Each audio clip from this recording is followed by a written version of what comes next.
Hello everyone. आता खूपच गरमी वाढलेली आहे आणि गरमी असू दे किंवा थंडी असू दे, मी नेहमी बाहेर जाताना स्कार्फ बांधूनच बाहेर निघते. तर माझ्या काही मैत्रिणींनी रिक्वेस्ट केली की तू स्कार्फ कसा बांधते ते आम्हाला थोडंसं शिकव. तर त्यामुळे मी आज तुम्हाला दाखवणार आहे.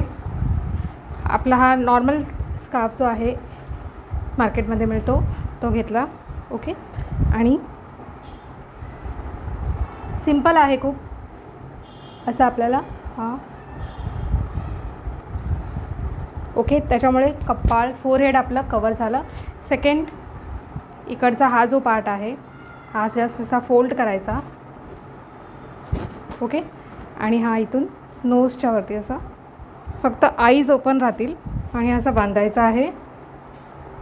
इथे एक नॉट बांधून घ्यायची. Okay. Just simple. Within 1 minute it is ready.